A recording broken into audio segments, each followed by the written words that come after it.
Hi everybody, welcome to my homestead and welcome to my channel. My name is Jared. So sorry I'm only getting this video out now and that I didn't have one for yesterday. We went to the temple on Saturday, the Oklahoma City temple, and the entire day just like exhausted me.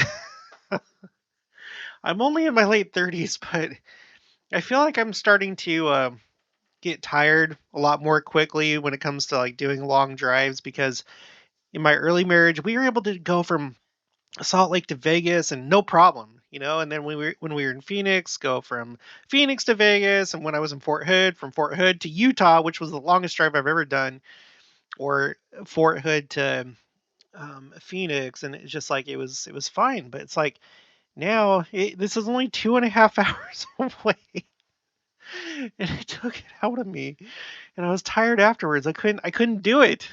I couldn't do it, and then I was still kind of tired today. Normally, I would do the video first, but I wanted to just kind of like relax in the car. We went to Costco. Okay, so enough of that. We're gonna do another three Nephites story, and then maybe another couple things if there's time. I'm gonna have to see how this goes. Okay, so I decided I decided to do another tracker. That's what I do. That's a hallmark of my channel is these trackers, and I'm doing a tracker of these different three Nephite stories that we've come across because I've wanted to like compare the details, like appearance, hair color, location, dates, stuff like that. Okay, now, jeez Louise, I should have pulled this up first. If you're new to the channel, I have a billion um, playlists. And I'm actually looking to narrow those down, but that may not come until later this week. But I have a three Nephites playlist, three Nephites and John. And so if you want to go back and listen to these stories, I have these videos here for you. I'll put the link in the description below. And all these stories so far, they've all come from church magazines back before the Ensign, like the Improvement era, which was the predecessor of the New Era and the Ensign, and then the Juvenile Instructor, and then there was one that came from a book called what's it called? Parker on the Iroquois, about the Seneca prophet. So, with the exception of that one, the rest of the stories that we've done, oh, I should do another column here for source so we can know where each of these stories came from. I'll have to do that another time. Okay, so all these have come from the church magazine, the church magazines. So we have the first one. This is in chronological order. You can see the date column right here. We have a story from Columbus' second voyage, where in Cuba, it seems that they encountered three mysterious men that were dressed in white. They looked like Europeans. They were already with a group of natives there, and it really startled the men because they were out just like looking for wood and for supplies and stuff for the ship, and it freaked them out, and so they ran back to the ship. Um, anyway, so there's that. We have the Seneca prophet that comes from, like I said, the book that I used to look at this story. It was from Parker on the Iroquois, where it's this really interesting story about essentially a chief of the Seneca, and he was like in a kind of like a King Lamoni kind of state where he was like very sick and spending a lot of time in bed. Not quite like King Lamoni, but he ended up having a vision of these three men, and there were actually four. They told him that there were four of them, but only three of them were the ones that actually gave him the instructions and what to tell his people. And there's like more to this story. It turns out I got an email. I might go over that in this video. I may not. It may just be another video. But there's more to this story that seems to tie into our church. This happened before the first vision. Okay. Obviously, Columbus' second voyage happened all the way back. This was 1494. And then the Seneca prophet, this was, I saw a couple different dates, but it was either 1799 or 1800. So that's really interesting. And then Orson Pratt in the Journal of Discourses, he just generically talks about how there were Native Americans that in dreams were told to go find Joseph Smith. And I actually have a story about that here. This is on a BYU page, so if I have time, I'll go over that in this video. If not, I'll save it for another video. We have the St. George Messenger. I changed the name because, there's sensitivity to certain terms when we're talking about Native Americans. So I just changed it to the St. George Messenger. 1876, Utah was not a state yet. Okay. So anyway, here, just you can see it here. You can look at the thing.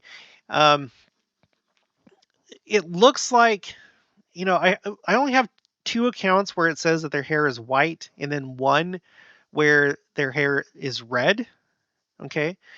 The other ones we don't know. They didn't describe it. In 2 cases, they gave their name. So with the St. George Messenger, which it wasn't actually in St. George, it was, I guess, west of St. George in a place called Duck Creek. All the surrounding tribes, they were instructed to come in to hear this messenger. He revealed that his name was Nephi, according to what was published. And he was dressed in white. He had white hair. Okay. He had a long white beard. Okay. In this story, a strange personage that took place in Lexington, Tennessee, this man that appeared, he actually gave his name as Robert Edge, which right off the bat, you would question, like, if, like, the 3 Nephites would give a name like that, like, because I don't think that they would lie, and give a false name. So you'd have to wonder why this person gave this name. But he came mysteriously to town, and then he preached to a bunch of people. There's more to this story too. Somebody else sent me a lot more about this story. But his little congregation that he kind of like put together with what he was preaching ended up going to Colorado and joining the church. So I'll have to share that another day, that email that was sent to me. Just keep in mind, you guys, I get like a million emails, so I have to like pick and choose. So please don't take it offensively if I don't respond to your emails or if I don't make a video about them. Anyway, in this case, Robert Edge, his hair was red. He was small. His appearance was ordinary, whereas like the other ones don't seem like they are ordinary. This one with the pillar of prophecy, we have stately St. George, dressed like an angel, basically, all white. The Seneca prophet, clean, handsome, commanding, and they appeared to him to be about middle-aged. And then with Columbus, they said that at first they thought it was the chaplain to like the admiral, because they looked like monks essentially, of the Order of Saint Mary of Mercy. But they were in white tunics that went down to the knees, so they pretty much all look nice, with the exception of Robert Edge, where he just looks ordinary, and then he has red hair. So anyway, there's just like, man, I'm just gonna be interested to put together more stories, but this is kind of what I have so far. I think what I'll do, I'll put the link for this spreadsheet in the description below in case you want to check this out. I'll title the spreadsheet, and then I'll give you the link if you want to check it out. I'm starting to have to like spread out my spreadsheets and not have them all in the same document because there's just too many to where there's just too many tabs at the bottom. So yeah. Okay. So came across this one, found out about it from this book, Exploring Western Americana, by Austin E. Fife. This is on archive.org. And he puts a bunch of stories that are from the old church magazines. And then there's a bunch of other stories that he collected himself. I'm not going to read those because, this is still copyright. And I don't think it's actively for sale, but I'll put the link for this below. And then you can also buy the book. I'll put the link for that as well, if you want to read those other stories. But I'm using this just kind of like to find where in the church magazines you can find these stories. So here we go. A wonderful testimony. I haven't read this yet, so I'm going to fill out the tracker as I read it. A Wonderful Testimony by Maud May Babcock. Okay, I wish I could make this larger, but I guess not. Maybe I can, no. Okay, that's good. Okay. During the summer of 1900, and I've already put that on the tracker, by the way. So here it is. It's interesting so far, all the stories that I have, uh, they're all basically in the late 1800s for the most part, except for these two, the Seneca Prophet and Columbus' Second Voyage. But the rest of them so far are in the late 1800s. I don't know if that's because he put them in chronological order in this book, but anyway. Okay, so during the summer of 1900, I spent my vacation at Brighton, Silver Lake, Utah. Oh, I've been to Silver Lake a lot. Back when I was living at home before I got married, we would always go up there. It was the first opportunity I had to spend any length of time in the mountains, and I was so enthusiastic and ambitious that I wanted to climb every peak.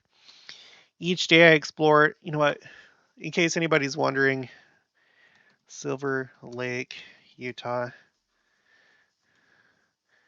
I don't know how many other people are out there that are geographically minded like me, but it's up here. Okay, so here's Silver Lake.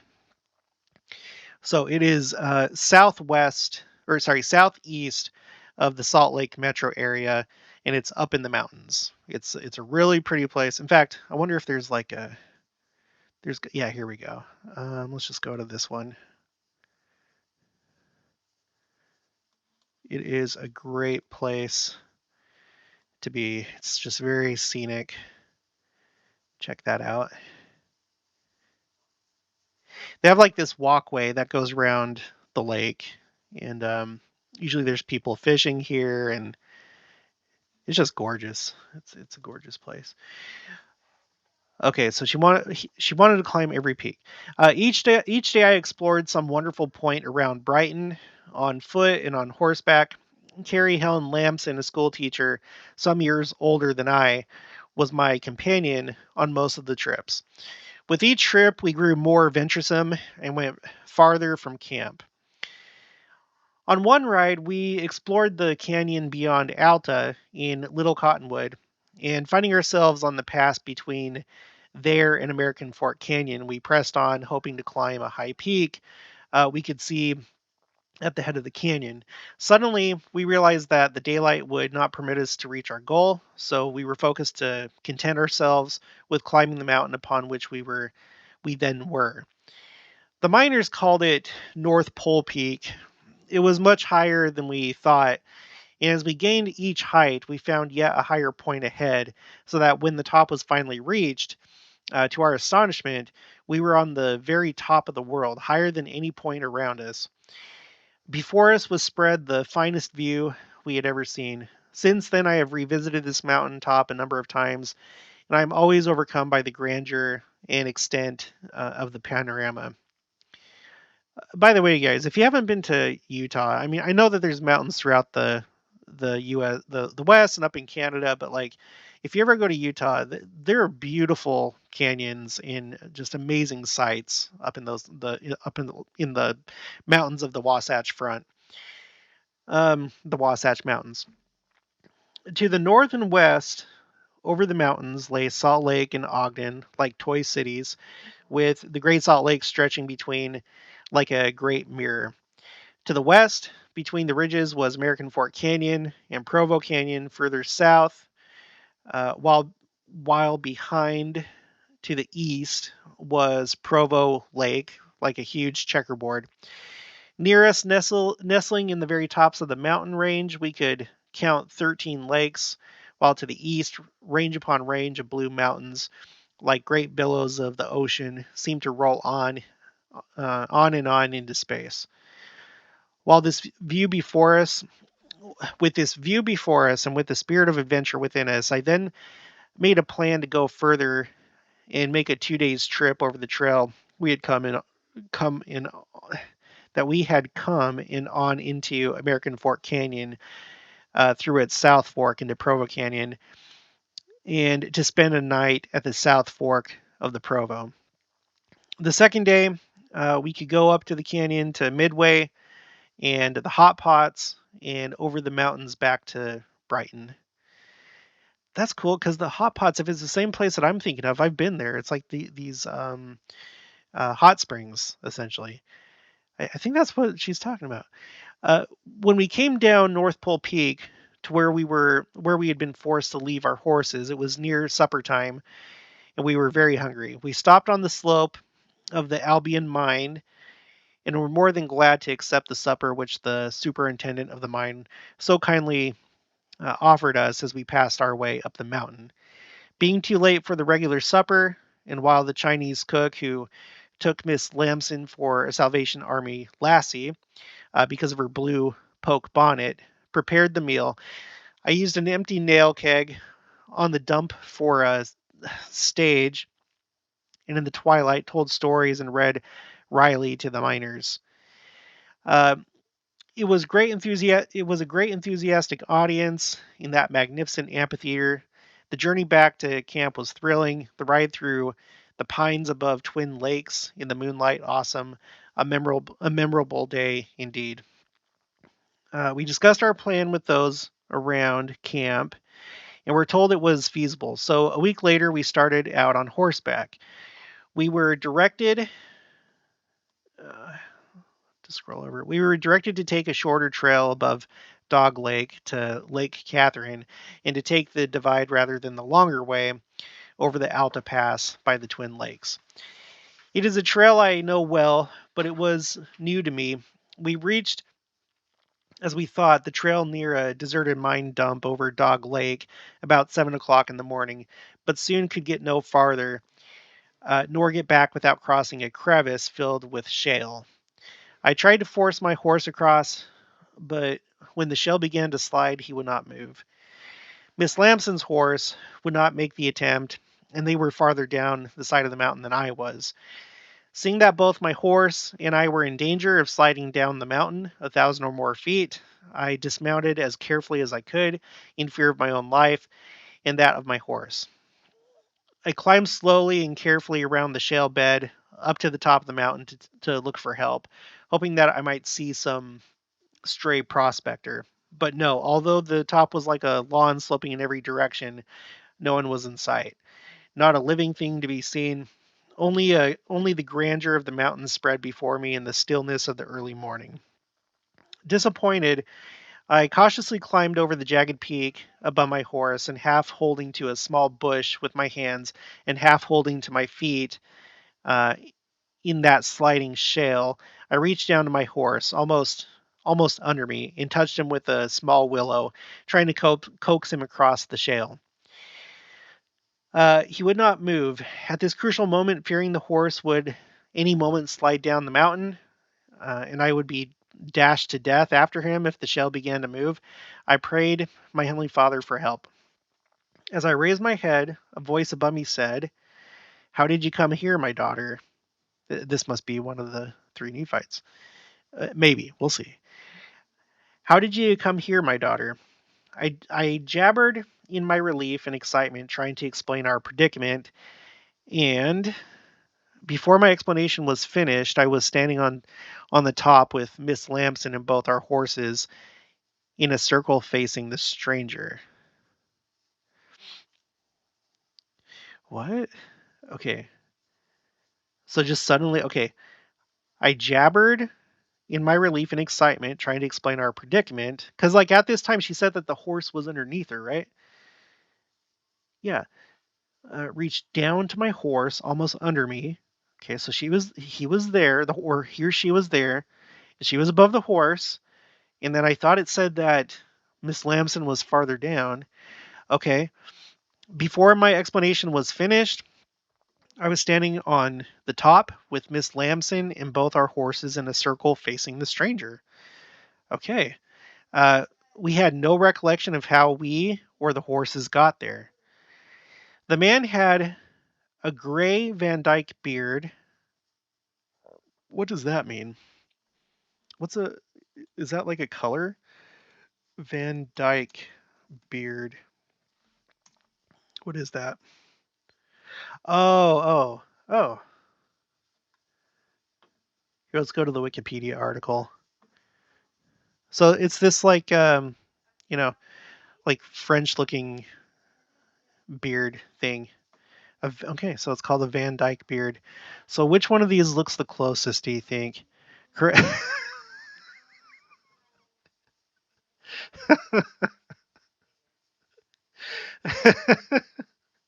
we'll go.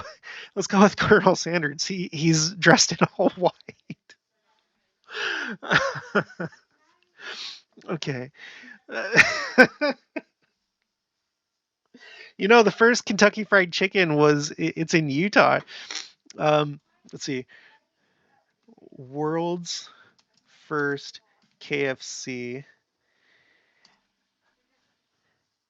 Let's see.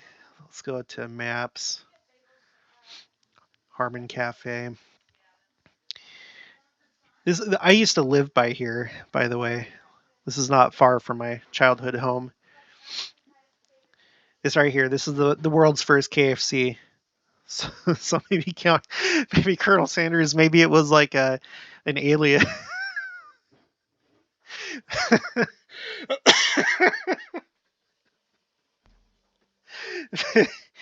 Maybe it was an alias. Maybe it's one of the three Nephites. He just got bored over all this time. He's like, okay, I'm gonna be like serving people, but I want to do something just a little bit different. I'm gonna give them KFC. Okay. Okay. The man had a gray Van Dyke beard, a cap on his head, and was dressed in very new blue overalls. Okay. I'm assuming that this is the one of the three Nephites, and that's that at least that's what she thinks. Okay, let's do it. So his hair was gray.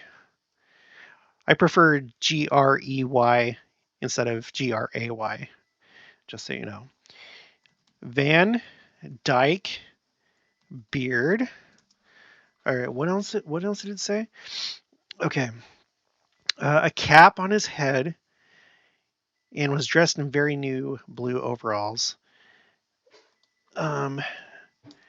Cap in new blue overalls. Okay. All right. Okay, he was very clean, and I was surprised to notice his white hands as if unused to manual labor. Okay, I'm going to put that too. Very clean. That's part of his appearance. I'll do very clean, cap, new blue overalls. Okay. Okay, and it looks like his hands had not been used for manual labor. He addressed me as, quote unquote, my daughter, but although Miss Lamson asked him several questions, he directed his answers always to me instead of to her.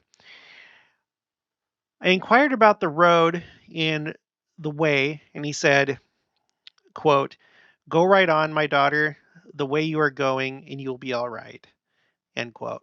While talking to him unconsciously, we got on our horses. Before we had gone 20 feet, it came to me I had failed to thank the man who had saved our lives. I turned to atone for my neglect and ingratitude, but although we could not see at least a mile in every direction, the stranger had vanished.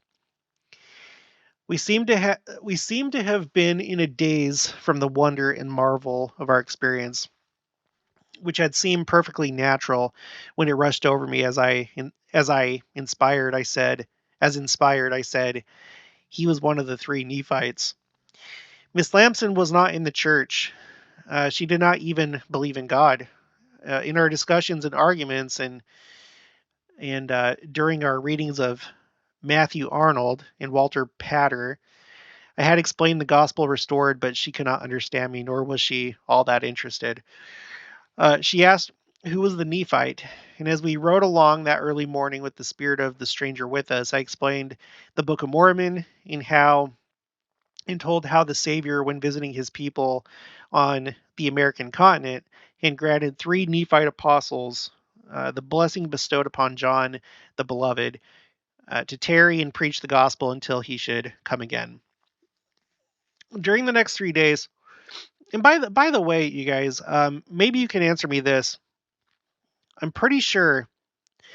I feel like I've always known this. In the Book of Mormon, I don't think it calls them apostles. It calls them 12 disciples. And I don't know if they hold the office of apostle. Maybe you know of some quote or something where it clarifies, but I'm not sure that they hold that office, but maybe they do. Maybe they do. I don't know. During the next 3 days, I explained the principles of the gospel. Indeed, we talked of nothing else. As I was talking of the stranger, I suddenly was aware of peculiar hobnail footprints pointing toward us on the trail. What does that mean? What's hobnail? Let's see if I can find that out. Hobnail.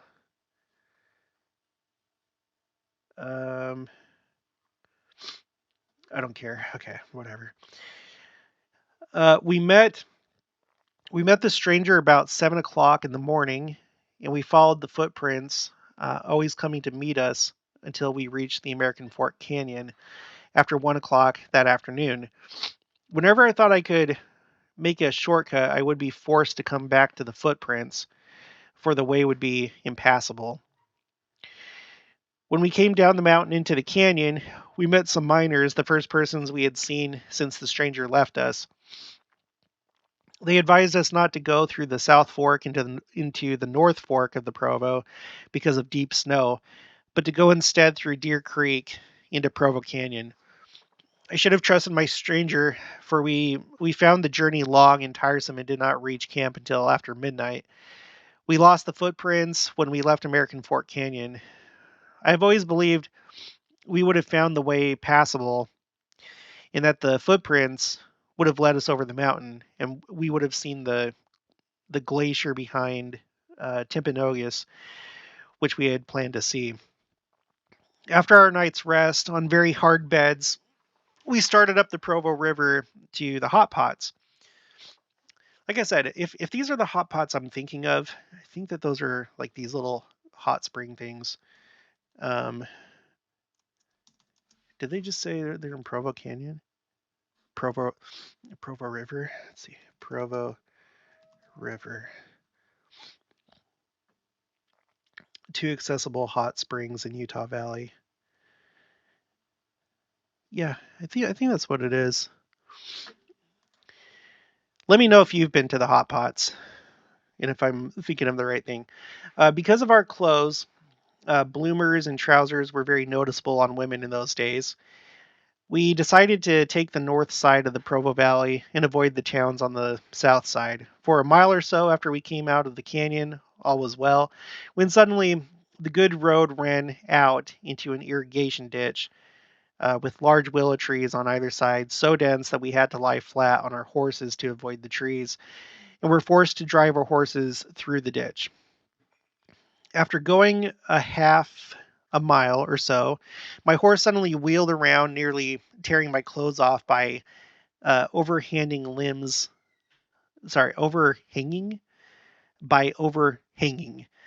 of the trees. He did the same thing the second time when Miss Lamson suggested rattlers. Frightened, I got off my horse, and peeping around a huge willow trunk, I saw my first rattlesnake, a large one curled up with his head ready to strike. But we decided it would be easier to brave the rattler rather than go back through the awful willows.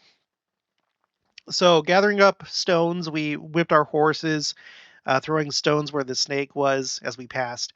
We didn't stop to see if they hit. Our horses were so afraid that Miss Lamson's dashed down into the willows, while mine went into the opposite direction, up the mountainside into the shale. When the horse began to go up the mountain, sliding with the shale, I slid off his back, and I found myself in a hotbed of baby. Oh my gosh! I found myself in a hotbed of baby rattlers from 6 inches to a foot long, hissing and rattling in every direction. That is a bad situation. I did a realistic I did a realistic snake dance. I did a realistic snake dance rushing over the shell to get away from the snakes. So like what? She like was acting like she was like a snake and like wiggling. Is that am I to understand that's what she was doing? Finally, I went around and met the horse beyond the rattlers. And when I discovered my watch and chain were gone, and then I discovered my watch and chain were gone. They were dear to me, being a gift from a friend who was dead. I had promised not to part with them. Uh, Please don't go back. I concluded that when the horse was turning in the ditch, the willows had torn my jacket open and broken the heavy chain, and the watch was back in the ditch near the big rattler. I must have the what? No, no, come on. You're playing with fire here. I must have that watch. I prayed and thereby gained courage to go back over the shale where the little rattlers had been, to the tree where we saw the big one. Not a rattler, large or small, did I see on my way. Oh. The horses had muddied the ditch so it was impossible to see anything in the water. I poked about with a stick, hoping to catch the chain and drag it out. After a few terrified minutes, in fear of rattlers, I gave up in despair. Again, I prayed, and I opened my eyes on a low bush over which I had been standing, dragging the ditch, was the watch and chain. The watch cases were open, filled with mud, and the chain was muddy. With a prayer of gratitude, I hurried back to my horse. After cleaning the mud from the watch, I started to go and kept as good time as before the accident. When Miss Lamson and I got through the willows in Shale, uh, we were soon at the Hot Pots Hotel. Oh, after a bath in the pool, in that hot water from the springs, in a fine chicken and trout dinner, we felt we felt like new beings. I told Miss Lamson my experience with the watch, and we were both deeply humbled through our experiences and a deep testimony of the efficacy of prayer. The next day's journey over the mountains back to Brighton was spent with joy, talking of the things of the gospel and God's wonderful manifestations to his children in the last days. Our friends welcomed us as the whole camp were ready to take up a hunt for us, fearing we were lost in the mountains. The spirit, influence, and testimony of these 3 days in the mountains has remained with me all these years to strengthen my faith, the knowledge of God, his works, the conviction that God answers prayer. Miss Lamson was so affected by her experience that there came to her a testimony that we have a Heavenly Father and he lives and answers individual prayer. She soon after received a testimony of the gospel and joined the church. Oh, that's great. And honestly, I'm willing to bet that that's why, uh, if that was one of the three Nephites, why he would have appeared, because maybe he knew, that that's what Miss Lamson needed. That this it would add to the spiritual experience that was this adventure that they were taking, and yeah, he had a impact on them. So that was a good story. Not a whole lot of details about him, but that's what we got. So, okay, so there was one, and then as far as location, th- she was naming a whole bunch of peaks and stuff. I don't know what I'm gonna put for that. Um, Van Dyke. Okay, I just need to find where he is here in the story. I just want to get like just a general Dog Lake. Uh, okay, I'll just put. I think that's about where they were. Dog Lake, near Dog Lake. Okay, Dog Lake, Utah. It didn't describe his stature. Um, he didn't give his name. Gray hair, very clean, cap, new blue overalls, Van Dyke beard, and then how would you say hands? Hands were soft. How did she say it? Very clean. I was surprised to notice his white hands as if unused to manual labor. I'll just use soft hands, no manual labor. Yeah. Okay, so there you go. Um, I wonder if the gray, if it was like a light gray, if it could be confused with white, or if just that's how she perceived it. Is that it was gray, but maybe it was kind of whitish too. But there you go. There's the new entry on our chart here. So far we've gone over 8 different stories, 8 different stories, including this one. Um, so it looks like we do have a little bit more time. I'd like to go ahead and read this. Okay, this is about the Seneca prophet. Okay, this was sent to me by Michael. He says, Christian, sorry, my name is Jared. I'm starting to say my name more so that everyone knows my name is Jared, so I don't blame you. Jared, my sister shared your posting with our family regarding the 3 Nephites. I've listened to your commentary and your review of Parker on the Iroquois. That's the name of the book. I just gave a talk on Sunday. Here are a few things I shared that might be of interest to you and your research. Okay. We all know church was organized April of 1830 in the first vision, spring of 1820. In November 1830, Oliver Cowdery, Parley Pratt, Peter Whitmer Jr., and Ziba Peterson visited the Cattaraugus Senecas and left 2 copies of the Book of Mormon. I found this written about the visit. Quote, during the time the missionaries spent among the Cattaraugus, they learned that the Indians were being forced to move to the west to quote unquote Indian country. The elders were not able to preach much. However, the missionaries were able to place 2 copies of the Book of Mormon. Um, Apparently, these copies went to Indians who could read English. What happened to these 2 books of Mormon would be most interesting to know. Okay, Handsome Lake.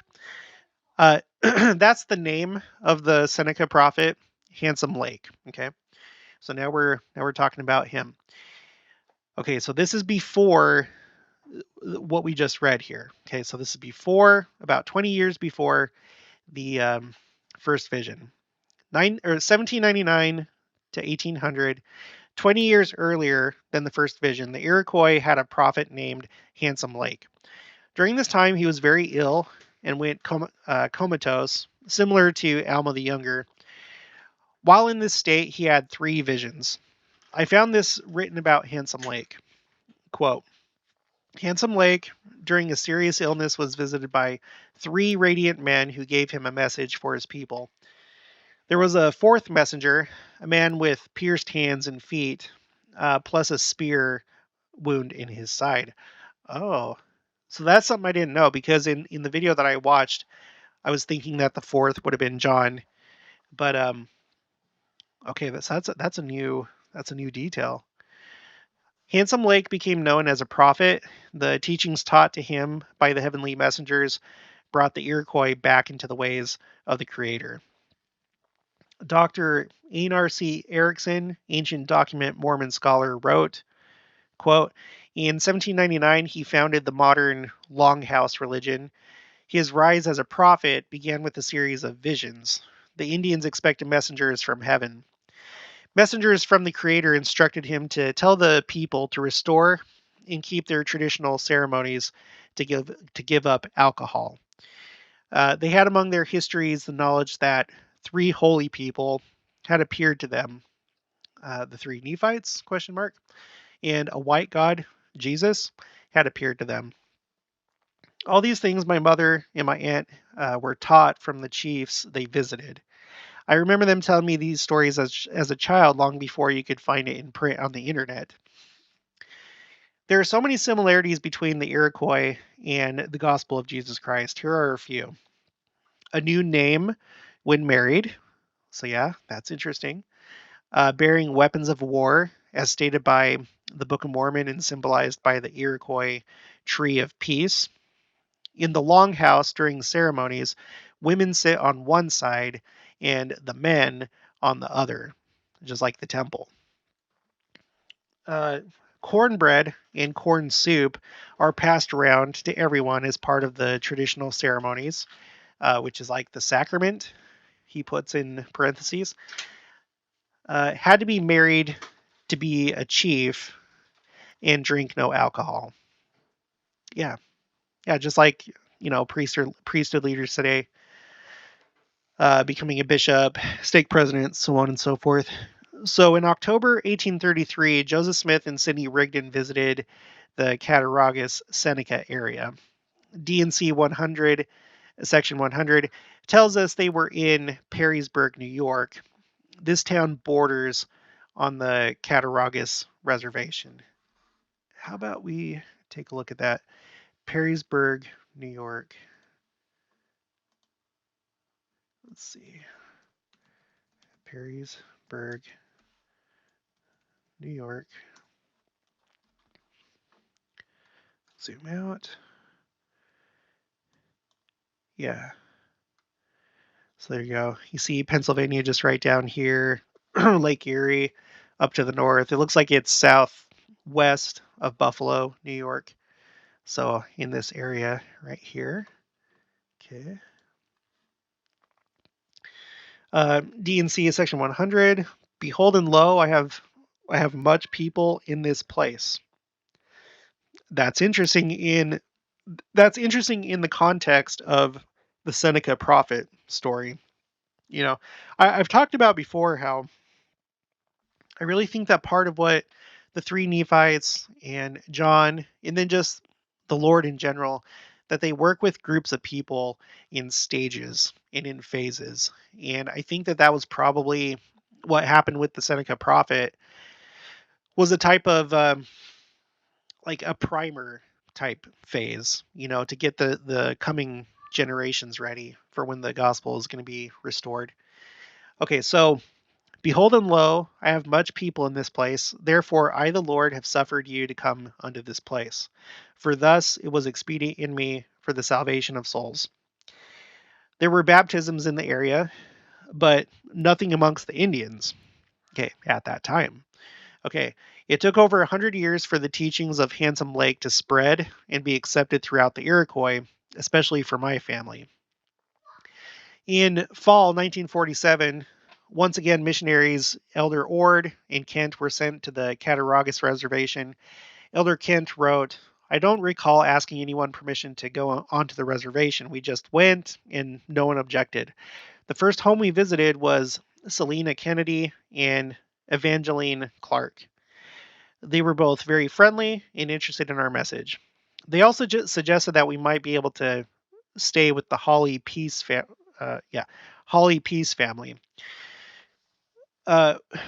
When we got to the Pierce, Holly Pierce family.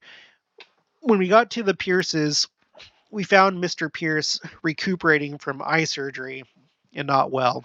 After visiting them for a while, they decided we could stay with them, which we did for about 7 months. He also wrote that their landlord would ask them to tell her the stories of her ancestors. They offered their home as a meeting place, and the elders would have family prayer with them. This time, the missionary efforts were fruitful. My grandmother was found along with other Indians and were taught and baptized. My grandmother joined the church in 1950 and changed the course of my family's lives. So look at that. It's like,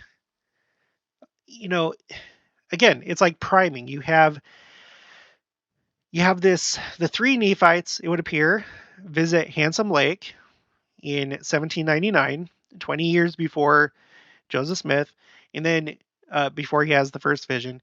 And then he actually goes there in that area in 1833 without success among the Native Americans in that area, but still probably another type of priming event or something having the influence of the spirit there. I don't know. And then after that, 100 years later, you have this in 1947. That's amazing to see the Lord's hand at work. You know, there's probably even more details to this story that we don't know. Okay, let's continue. One is from a mission president, Murray J. Rawson. He wrote under the heading "Burial of Mormon."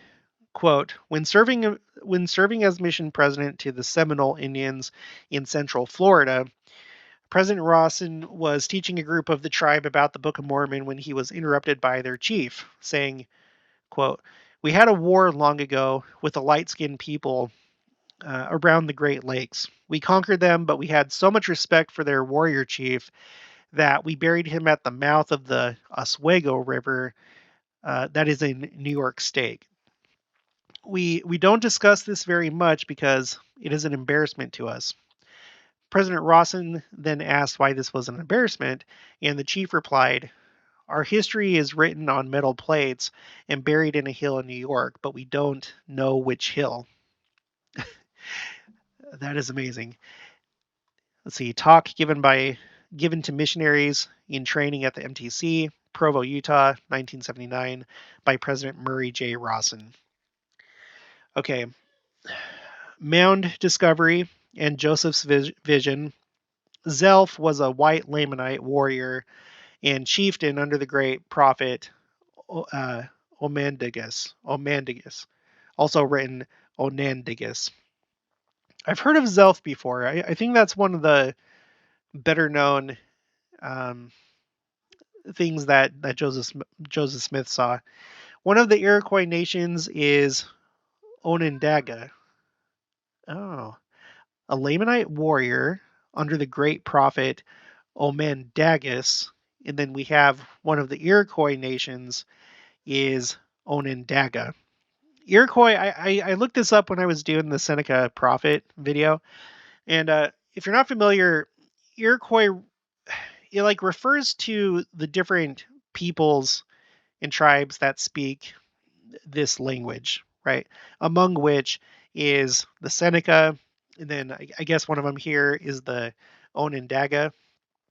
So, okay, the word Oneida is also in the Book of Mormon, another Iroquois nation, Oneida. There are 7 accounts of this story. I found them on the internet. This story happened with Joseph Smith and the Mormon Battalion. Um, Dolores Janet Kakonen, a member of the church, and Iroquois Cayuga wrote. That's an interesting last name, Kakonen, because that sounds like when there's words or names like this, sometimes it's related to Kohanim, which is the Jewish priests, the descendants of Aaron. Anyway, okay, so she wrote, "Many of us know that the signers of the Declaration of Independence appeared to Wilford Woodruff asking to have their temple work done. Their ordnance work, 400 people, was performed on the 21st, 22nd, and 23rd of August, 1877. However, very few people have known that 6 days later, on August 29th, 1877, temple work was done for 85 Indian chiefs. People are amazed to learn about the astounding event that occurred in the St. George Temple. Of this astounding event that occurred in the St. George Temple. Of the 85 chiefs, 74 of them were Iroquois / Six Nations."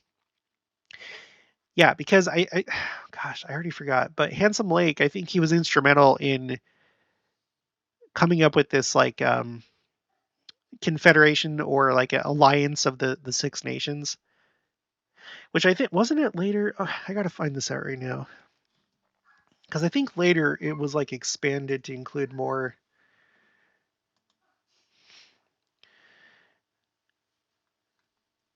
Yeah, the Iroquois Confederacy. Yeah.